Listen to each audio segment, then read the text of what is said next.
saber llenar ustedes en su práctica de internos. Entonces vamos a ir viendo todos los conceptos y sus funciones y cómo se debe llenar.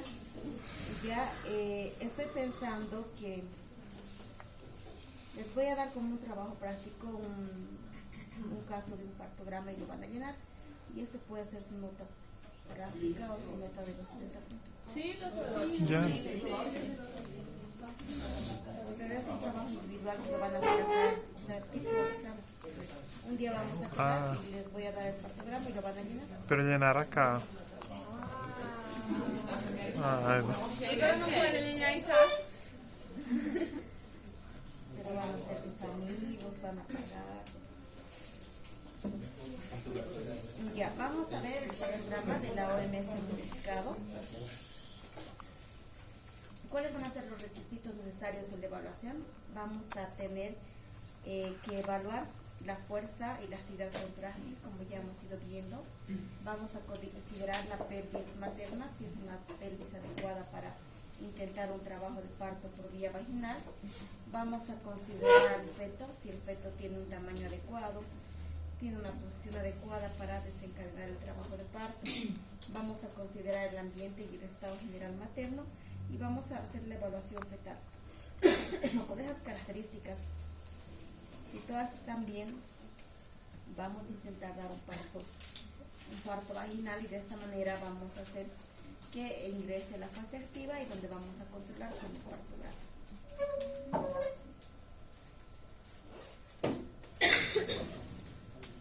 Importante para nosotros ver y evaluar la pelvimetría interna, las características de las contracciones, la dilatación del cuello uterino y cómo va a ir haciendo. Para todo esto nosotros vamos a tener una curva esperada que nos va a dar el partograma, y vamos a asociarlo a cuánto tiempo tiene que durar esa fase activa.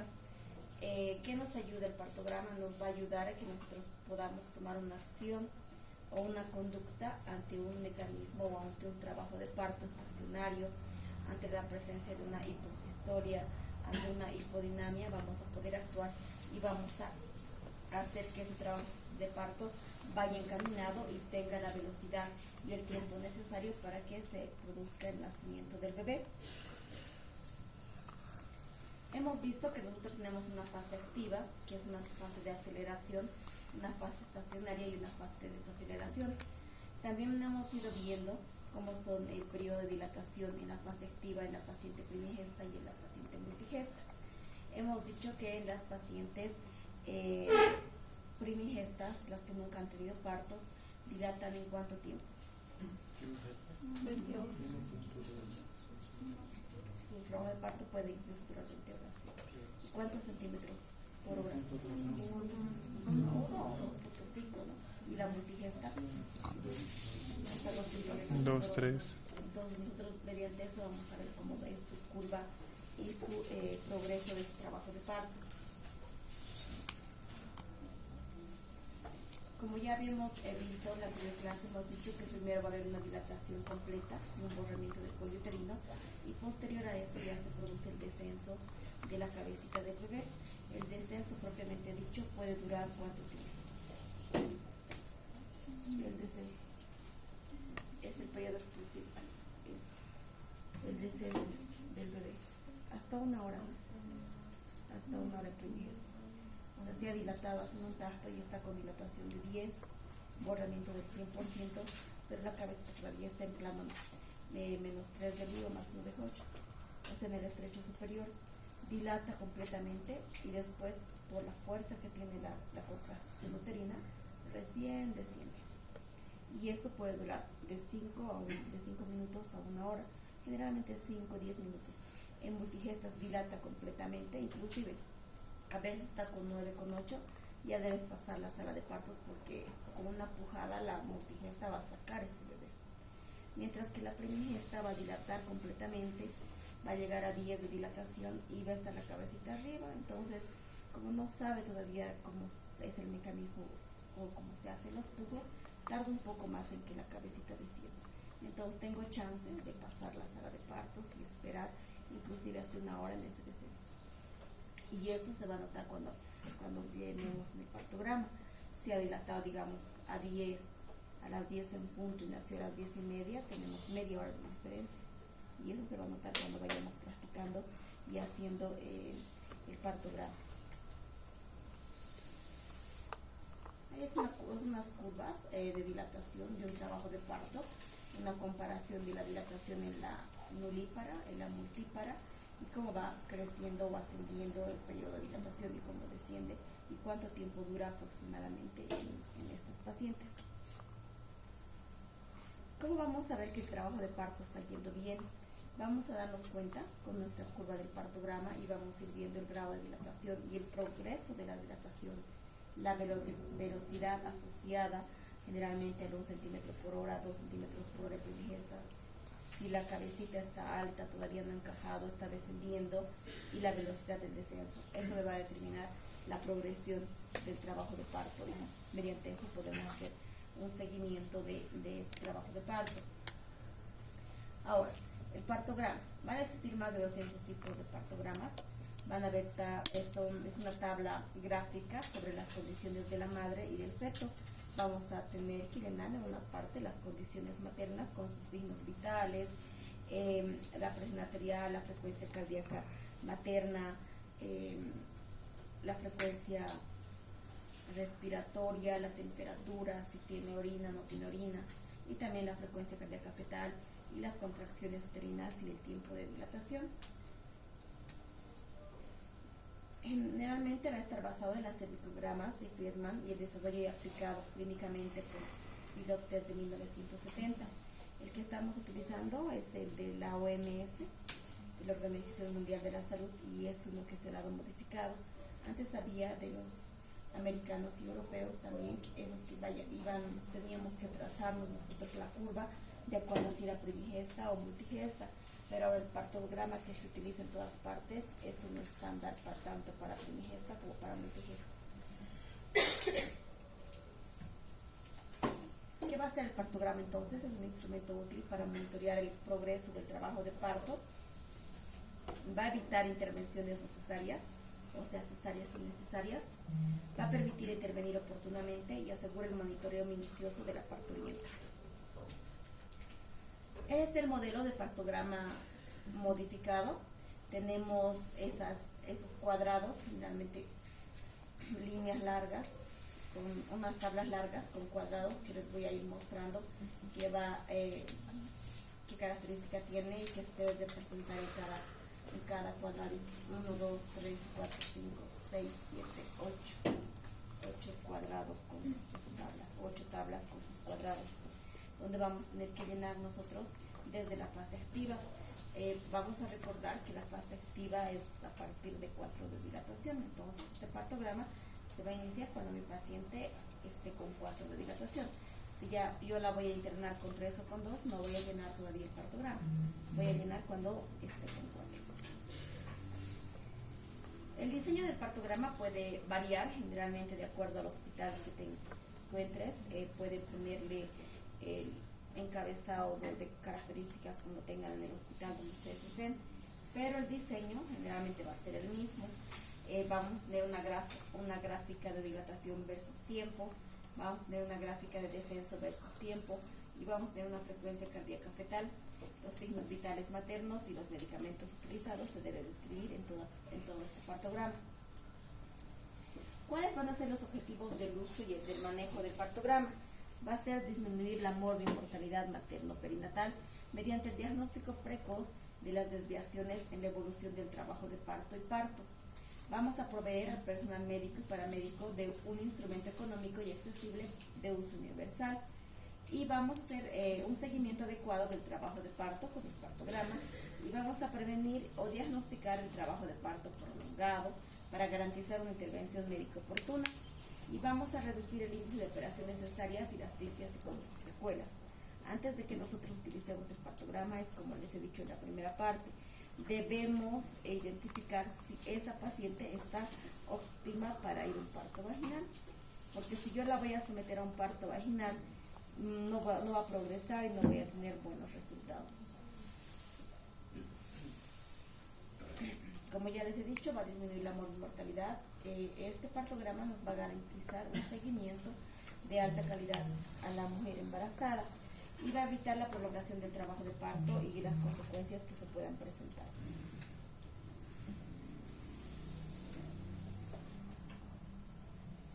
Es capaz de explicar en partes bajas las proporciones necesarias de algunos hospitales y la reducción de intervencionismo obstétrico. Mediante el manejo del partograma, bueno, vamos a evitar que se entre en asfixia, porque nos va a decir, estás mucho tiempo con esto, entonces algo está pasando, controla bien o controla la frecuencia cardíaca fetal. Va a ser un método de lenguaje universal, es utilizado en distintas partes y va a ser económico y accesible. Las limitaciones del partograma: la exploración cervical es variable entre observadores, o sea que hacer el tacto vaginal es más subjetivo.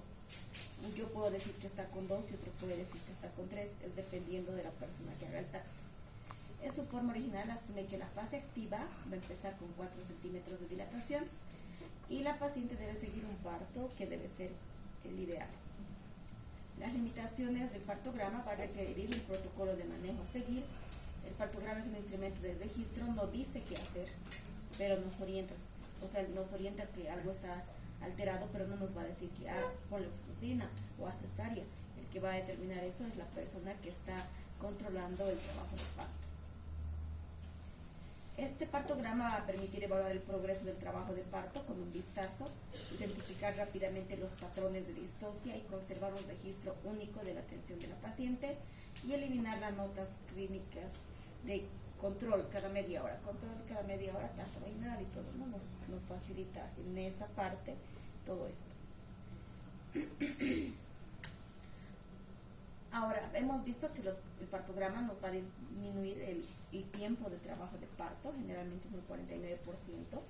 También se han hecho estudios que disminuye la sepsis postparto en un 73%. Disminuye también el uso de forceps, de cesáreas por sospecha de OSP fetal, y disminuye en cierta medida el uso de oxitocina. Ahí vamos a volver a ver, ya vamos a entrar en la parte del partograma. En la parte superior vamos a poner los datos generales de la paciente, generalmente el nombre, la gravidez, la paridad, el número de historia clínica, la fecha de ingreso, la fecha de ruptura prematura de membranas y cuánto tiempo rompió la bolsa o las membranas.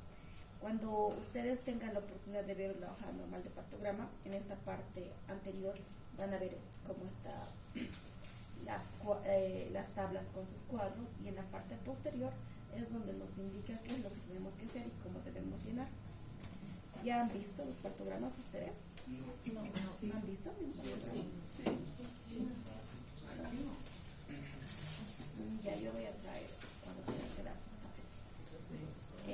Vamos a identificar a las pacientes en el partograma, vamos a hacer un registro de la frecuencia cardíaca fetal, vamos a también registrar la característica del líquido amniótico, si las membranas están íntegras, están rotas, el moldeamiento de la cabeza, la dilatación del cuello uterino, la evaluación del descenso por palpación abdominal, el número de horas de trabajo de parto, el registro del tiempo real, las características de las contracciones y el uso de oxitocina. También el registro de pulso y presión arterial y un examen de orina. Vamos a ir viendo por partes. En esta parte superior que ya habíamos visto, se va a poner, miren, el nombre completo, la gravidez. Vamos a ya tener gestas, digamos, gestas 5, partos 4, número de historia clínica, la fecha de ingreso, la hora de ingreso, el tiempo de ruptura de membranas, si rompió o no rompió las membranas. En la segunda tabla vamos a tener que nosotros determinar la frecuencia cardíaca fetal. En las líneas para arriba, esta es la frecuencia cardíaca fetal. 80, 90, 100, 110, 120, 130, 140 latidos por minuto. ¿Cuánto es normal la frecuencia cardíaca fetal en el feto? De 120 a 160. ¿Ya? Entonces esta curva va a ir yendo por todo este lado. Ahora, cada cuadrito va a ser media hora ya. Cada 2 cuadritos de acá es 1 hora. Generalmente ustedes van a tener la indicación de controlar la frecuencia cardíaca fetal cada 30 minutos. Entonces yo voy a ir marcando acá, acá, acá. Y se va a marcar con un círculo, con un redondito. Voy a poner un redondito acá, 140, 142, 144, 130, y voy a ir haciendo unas líneas cuando termine de hacer el partograma, pero al principio se ponen unos puntitos en la línea donde me determine la media hora. En el segundo recuadro vamos a tener que llenar nosotros las características del líquido amniótico y el moldeamiento de la cabeza. Generalmente la mujer va a ingresar con las membranas íntegras y cuando ustedes hagan un tacto van a tener que poner las características de las membranas. Si las membranas estaban íntegras, solamente van a poner una I donde nos corresponda. Si las membranas están rotas, van a poner una R. Si las membranas están rotas con líquido claro, van a poner una C. Si las membranas están rotas con líquido meconiado, van a poner una M. Y si las membranas están rotas con líquido sanguinolento y manchas de sangre, van a poner una S. Esto lo vamos a hacer mediante la práctica que hagamos. Yo voy a traer unas hojas de partograma y vamos a hacer primero, ¿tienes partograma? Voy a traer unos ejercicios y vamos a llenar unos 2 ejercicios generalmente por la clase y eso lo vamos a hacer todos. Y después de que aprendamos a hacer el partograma, vamos a dar el examen así. Aquí en la parte posterior generalmente nos va a describir todo lo que tenemos que hacer. La información, la frecuencia cardíaca fetal, que vamos a marcar con un puntito, el líquido amniótico, eso que se describe allá, y dónde lo vamos a llenar. El moldeamiento de la cabeza también va en el segundo recuadro. Generalmente es como les he dicho, la cabecita cuando está en el estrecho superior no tiene que moldear nada ni superponer sus fontanelas. Esta va a empezar a superponer cuando esté en el estrecho medio para poder pasarlo hasta el estrecho inferior. Entonces va a ser más subjetivo mientras nosotros hagamos el tacto vaginal. Si todavía no está en el estrecho superior, el moldeamiento va a ser 1. Si ya está en el estrecho medio, el moldeamiento va a ser 2. Y si ya está descendiendo, el moldeamiento va a ser 3. Ahora, tenemos en este recuadro, en el más grande, donde vamos a tener que describir la dilatación del cuello uterino y el descenso de la cabeza. La dilatación del cuello uterino se va a marcar con una X y el descenso de la cabecita con un círculo. Se dice que el tacto vaginal nosotros deberíamos hacer cada 4 horas, pero hemos visto que multigestas que llegue con 6 de dilatación va a tener su parto después de las 6, 7, 8, 9, 10, después de las 2 horas, entonces casi no nos va a dar tiempo. Va a depender mucho de que tengamos la indicación.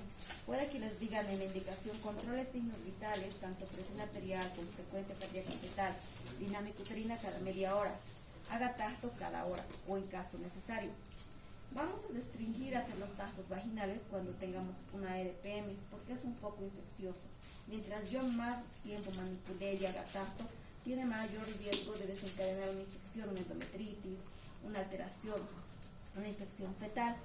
Pero como nosotros estamos en el proceso de aprendizaje, vamos a tratar de hacer los tactos mayores posibles, generalmente cada hora, y ustedes también tienen que empezar a hacer los tactos.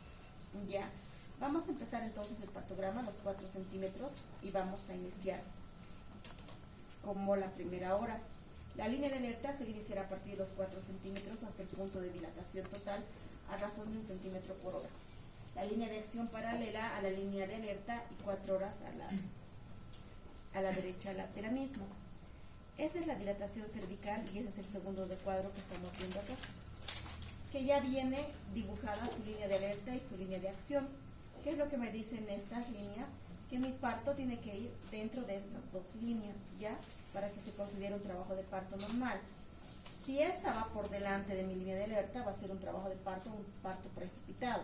Las consecuencias de un parto precipitado son una hipotonía uterina, atonía, sangrado, hemorragia, ¿no? Y si mi parto no está progresando, no está ascendiendo la curva, y yo vaya haciendo una línea recta, ahí estoy viendo que mi trabajo de parto está estacionario, donde yo voy a tener que tomar una acción para que no pase esta línea. Pero si se pasa. Si no pasa y es un parto prolongado, tienes que revalorar, tienes que volver a ver las características tanto del feto, del tamaño, cabeza, posición de la madre y las contracciones uterinas. Generalmente tenemos las mesetas porque hay una hiposistolia, una hipodinamia, las contracciones no son regulares y podemos regular esa forma nosotros mediante la aplicación de oxitocina y una conducción. Pero si el bebé es grande, la cabeza era muy grande y no va a lograr ingresar, Cesárea. hay que hacer cesárea. Si se pasa mucho, entonces cesárea sería un Un trabajo de indicativo parto absoluto. prolongado, sí.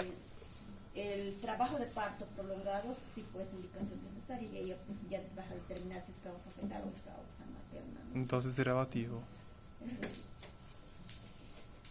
Entonces, la línea de alerta va a ser la línea que va a comenzar en 4 centímetros de dilatación hasta el punto de dilatación total, esperada una velocidad generalmente de 1 centímetro por hora.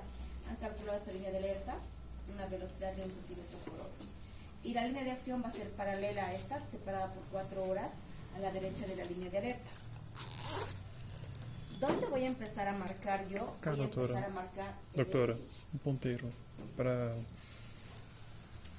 No, es redondito. ¿No logra? Ah. la chiquitita, sí. Entonces... Miren, esto de aquí para arriba, chicos, va a ser la dilatación porque vamos a empezar con 4.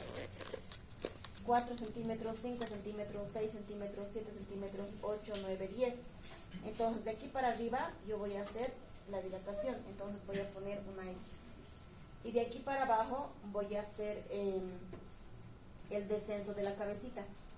3, 2, 1. ¿Tiene un marcador? Diga, yo tengo una paciente que ingresó a las 7 de la mañana, y aquí voy a poner el número de horas. A las 7 de la mañana, 0700, aquí va a ser la 0800, 0900, 1000, 1100, 1200, 1300. Y se pone esto. Ingresó a las 7 de la mañana. Las 7 de la mañana va a ser la primera hora. Las 8 de la mañana va a ser la segunda hora. La tercera, la cuarta, la quinta, la sexta y la séptima hora. Esta mi paciente ingresa con 4 centímetros de dilatación. Entonces, en esta primera hora, a las 7 de la mañana, estaba con 4. Voy a marcar con una cruz. Estaba con 4 y el polo cefálico estaba en plano menos 3 de Lee o en primer plano de Hodge. Estos que me dicen acá 3, 2, 1 no es ni los planos de Lee ni los planos de Hodge. Han sacado unos planos asociados más o menos o relativamente asociados a estos planos. Generalmente este tercer plano se va a asociar al primer plano de Hodge, al segundo plano de Hodge, al tercer plano de Hodge y este es el cuarto plano de Hodge. Entonces, si me va a decir tengo la cabecita en primer plano de Hodge, yo voy a dibujar la cabeza dentro de esta línea, miren, de mi línea de la primera hora. Ahí va a estar la cabeza. Entonces estoy marcando la dilatación de la cabeza. En la indicación me dice que yo controle cada hora el tacto vaginal. Y cuando controle el tacto vaginal voy a determinar también el descenso de la cabeza. Cada 2 cuadritos es una hora, ¿no ves? Entonces mi siguiente control va a ser a las 8 de la mañana. A las 8 de la mañana voy a volver a hacer tacto vaginal y yo puedo encontrar que seguía con 4 de dilatación. Voy a poner mi línea acá. Seguía con 4 de dilatación y que sigue en primer plano de Hodge. A las 9 de la mañana ya puede que esté con 5 de dilatación. Entonces, esta es las 9 de la mañana. Voy a buscar 5 y voy a hacer mi línea acá. Y que ya esté en segundo plano de Hodge. Las 9 de la mañana acá. A las 10 de la mañana que esté con 7 de dilatación. 5, 6, 7. Este en segundo plano de Hodge acá. Y a las 11 de la mañana que tengo la dilatación de 10 y que esté en segundo plano de Hodge. Y a las 11:30 que se produzca el nacimiento. 10, 11:30 se produce el nacimiento y cuando se produce el nacimiento voy a poner mi cabeza acá. Ustedes van a imaginar que esta es una pierna y esta es otra pierna y es el canal vaginal. Tiene que nacer por este lado. se produjo el descenso en media hora. Cuando terminen de hacer todo esto, ustedes van a hacer las líneas así. Sí.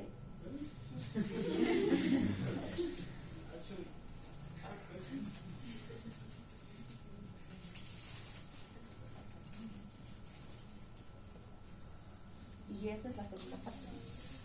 Pero, por ejemplo, si empieza a ser a las 7:35, siempre tiene que poner, por ejemplo, 7:35, 8:35. Sí, mejor digamos que tú le pongas 7 o 7 y medio. No de 5 minutos no va a fallar mucho, porque 7:35 te va a alterar un poquito y tiene que ser más adelante. Entonces es mejor que pongas 7, 7 y medio, el primer tacto. Ahora, algo que debemos saber. ¿Qué vamos a hacer cuando la paciente llegue con 6? ¿Dónde voy a empezar mi línea? Porque hemos dicho que voy a empezar un partograma cuando esté con 4. No es necesario que yo inicie cuando esté con 3. Siempre voy a iniciar cuando llegue a 4. Pero si mi paciente llegó con 6, ¿voy a empezar acá? No. Voy a empezar en la línea de alerta. Si me llega con 6, busco mi línea de alerta y voy a empezar acá. Esa va a ser mi primera hora. Y digamos que he ingresado a las 10 de la mañana con 6. Voy a anotar eso. Si me llega con 5, con 6, busca en la línea de alerta donde esté el 5 e inicia. No cualquiera, así. Porque... Ajá, digamos si me llega con 9, busco donde está la línea, en la línea de alerta el 9. ¿Por qué? Porque en este tiempo que ha estado fuera y no hemos controlado, no sabemos qué ha podido pasar con esta paciente. Entonces tenemos un riesgo, ¿no? Que tal vez se ha meconiado o algo y no sé cómo ha ido su trabajo de parto. Por eso voy a iniciar en esta línea de alerta. Además voy a esperar que termine en un tiempo rápido. Porque si voy a iniciar cuando esté con 6 acá, de 6 no espero 4 horas, ¿no? Que termine el trabajo de parto. Voy a esperar 2 horas o todo. Entonces esta línea de alerta me va a determinar el tiempo que debe terminar también el parto. Entonces por eso es que van a iniciar en ese momento. Esto de acá se va a dejar libre. Como no ha estado la paciente, vamos a empezar haciendo 10, 11, 12, segunda, tercera hora y vamos a llenar a partir de eso.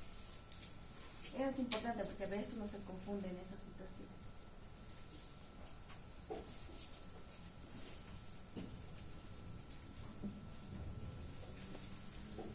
Vamos a evaluar el descenso mediante la palpación abdominal. Generalmente vamos a dividir la cabeza en 5 partes por encima de la sínfisis del pubis. Vamos a ir registrándolo con un círculo en cada examen vaginal y de acuerdo al descenso de la cabeza empezar a disminuir las partes sobre el pubis. Vamos a ir determinando la altura de la presentación por vía abdominal y por vía vaginal. Entonces vamos a ir viendo el descenso de la cabecita. Generalmente cuando está alto o está abocado se dice que está en un plano 5, 4 y nosotros tenemos un plano a partir de 3, 2, 1 y ya saliendo. Esta es la línea que hemos visto, ¿no? De nacimiento, que aparentemente sale por ese nivel. Vamos a evaluar el descenso por la palpación abdominal también y el grado de encajamiento. Ustedes van a ir viendo con las maniobras de Leopold si se ve encajó o no encajó y con la cuarta maniobra el grado de encajamiento. Con esto podemos determinar si esa cabeza está descendiendo o no. Vamos a darle un puntaje de 5.5 por encima de, cuando la cabecita esté completamente por encima del pubis, un 4.5 cuando el sincipucio esté alto, el occipucio se va a sentir fácilmente, un 3 de 5, el sincipucio se siente fácilmente y el occipucio se siente. El 2.5, el sincipucio se siente, el occipucio también. Y el sincipucio se siente, un occipucio no se siente cuando hay un de 5. Y la cabeza no es palpable cuando esté 0 de 5 o esté muy alto. Vamos a ir a determinar la altura de la presentación por vía vaginal o tracto vaginal, que es lo que hemos dicho. Vamos a tener en cuenta los planos de Hodge y vamos a tratar de determinar nosotros y tratar de asociarlos o a los planos de Hodge o a los planos de Lee para que podamos registrar ese descenso.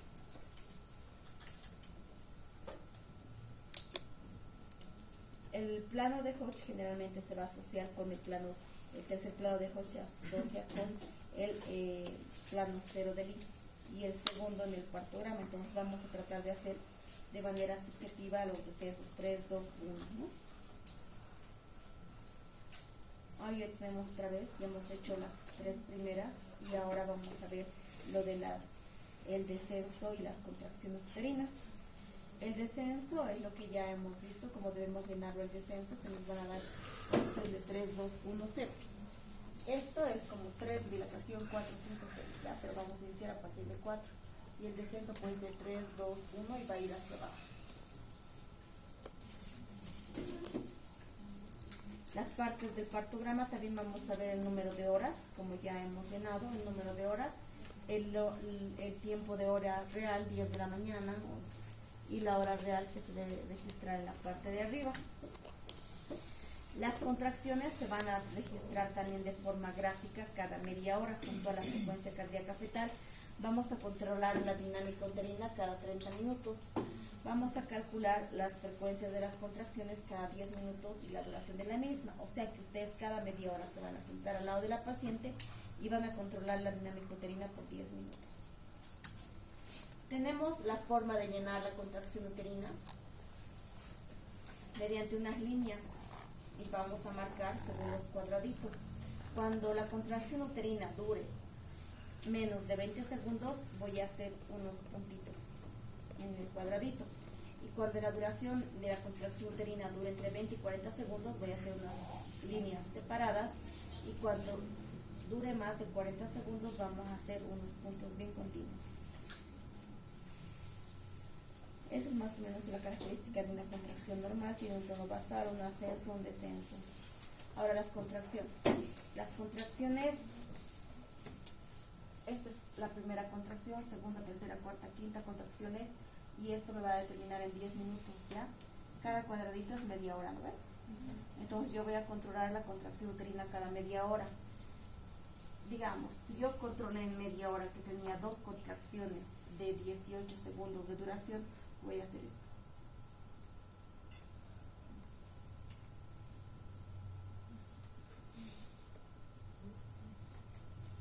Esa es la primera y esta es la segunda. Si en la siguiente media hora mi paciente tiene ya 3 contracciones en 10 minutos de 30 segundos, voy a tener que hacer esto. Entre 20 y 40 es esta línea. Y la paciente está con 30. Ya si mi paciente tiene después de eso 3 contracciones en 10 minutos de 50 segundos, lo que vamos a hacer es esto. Marca rodito.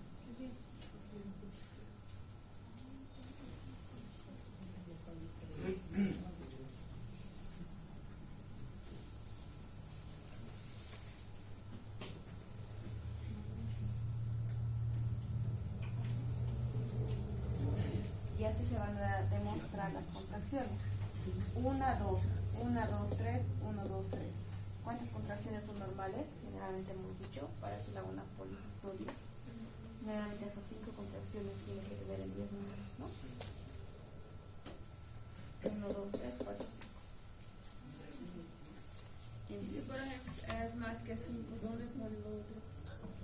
No pones, pero es una situación que te puede dar una inminente de uterina, más de 6 contracciones, ¿no? Ahora, en la parte de abajo tenemos una opción donde tenemos que llenar la oxitocina, si le estamos pasando oxitocina y a cuántas gotas por minuto van a entrar. Generalmente la oxitocina vamos a poner cuando hay una hipocistolia o una hipodinamia o cuando el trabajo de parto no esté yendo las horas necesarias. Y la oxitocina viene por unidades internacionales y se va a anotar en esa forma ahí. La oxitocina viene de 5 unidades o viene de 10 unidades. Cuando ustedes tengan dextrosa de 1000, le van a poner 10 unidades. Y cuando tengan dextrosa de 500, le van a poner 5 unidades. Vamos a tener una clase donde vamos a poder ver los cálculos de cómo se hace el goteo de oxitocina para la conducción.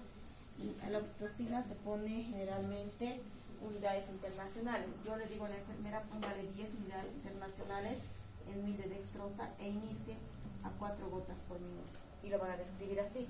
Cada media hora yo puedo ir aumentando el goteo de oxitocina, pero siempre va a estar con 10 porque solo le voy a poner 10 unidades.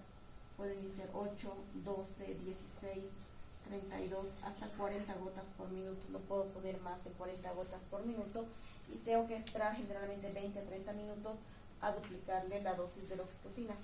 La oxitocina va a empezar a hacer el efecto a los 20 minutos que yo haya iniciado. Y no puedo ponerle más de 40 porque voy a hacer una hipertonía autónoma. Esto vamos a ver en la parte que damos conducción. Ahora, vamos a registrar también las funciones vitales de la madre y vamos a registrar el pulso, la presión arterial, la temperatura y la orina, la proteinuria, acetonas y el volumen de orina. En esta parte, miren, vamos a registrar en esta línea la frecuencia cardíaca materna y la presión arterial. La presión arterial me está indicando que yo voy a registrar con estas flechas. Y el pulso voy a registrar con un círculo. Entonces, si mi paciente que estaba a las 10 de la mañana ingresa con 120, 80. Se llena y en esa misma hora, si he controlado la frecuencia cardíaca o el pulso y estaba con 85, voy a hacer un círculo. Y esto voy a empezar a llenar así, de acuerdo al tiempo que me pida en la historia clínica. Puedo controlar cada media hora, cada 1 hora o cada 2 horas. ¿Cuándo se va a alterar esto? Cuando las presiones sean de 160 a 90, ¿no? Cuando esta curva tienda a subir, ahí es donde yo tengo que tener la alerta. La temperatura la voy a poner acá en la línea de temperatura y puedo ir controlando la temperatura cada hora o cada 2 horas, dependiendo, y se va a ir llenando de esa manera.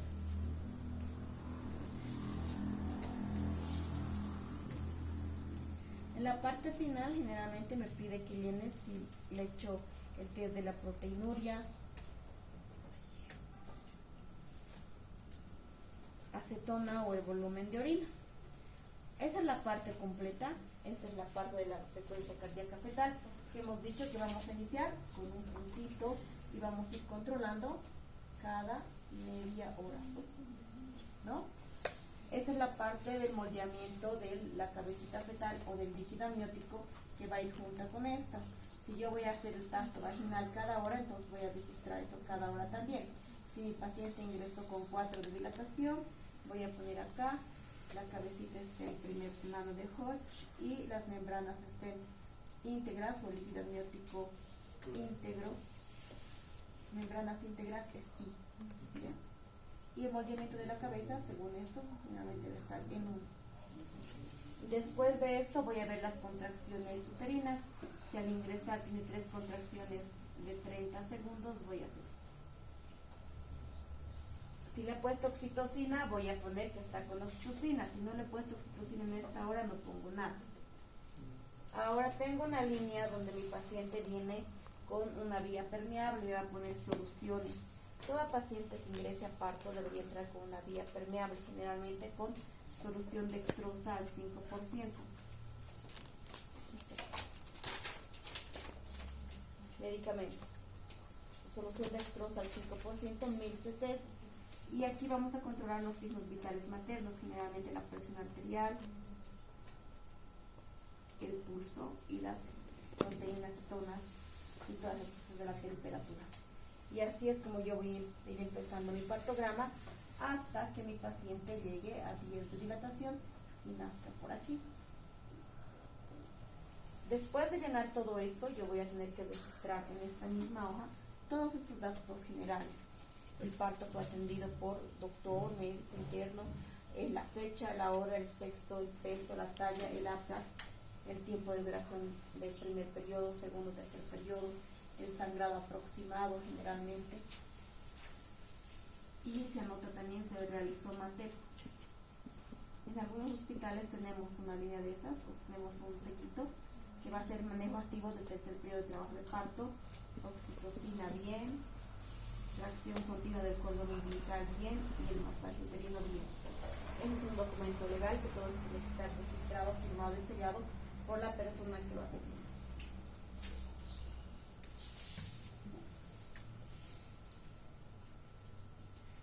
Vamos a ir viendo las áreas que se debe tomar la decisión. Es como les he dicho, si generalmente este trabajo de parto va a ir en una meseta que no va a aumentar 1, 2, 3 horas, casi llegando a la 4ª hora de la misma dilatación, tengo que tomar la conducta y tratar de hacer una conducción o ver si voy a hacer cesárea o no. ¿Qué me va a permitir entonces el partograma? Vamos a reevaluar el caso, vamos a determinar nuevamente si la pelvis era adecuada, no era adecuada, la altura uterina, el descenso de la cabecita, si el bebé está macrosómico o no, y me va a permitir decidir hacer una acentuación del trabajo de parto, terminar el embarazo por cesárea y referir a un centro especializado en el caso de que lo necesite. Vamos a evaluar el partograma para detectar signos de sufrimiento materno-fetal, como si el pulso de la mujer está acelerado, puede estar deshidratada, puede tener fiebre, la fiebre puede venir por el dolor. Vamos a asegurarnos que tenga una vía de hidratación oral, generalmente por eso se las deja con solución dextrosa, porque la voy a dejar en el NPO varias horas. Si la presión arterial de la mujer desciende, se sospecha de una hemorragia interna, puede ser un dato de un DPPMI, sobre todo si la presión sistólica baja menor a 90. Si hay acetonas en la orina de la mujer, vamos a sospechar que hay una nutrición deficiente, está en un ayuno prolongado o deshidratado. Vamos a hidratarla por vía oral o también por vía endovenosa con la dextrosa. Si hay variaciones en la frecuencia cardíaca fetal que me puedan indicar que hay un sufrimiento fetal o una inminencia de un sufrimiento fetal. ¿Cuándo va a ser insatisfactorio el progreso del trabajo de parto? Cuando el cuello uterino no dilate y cuando las contracciones no sean palpables o sean poco frecuentes. Puede ser un trabajo de parto no iniciado o un falso trabajo de parto.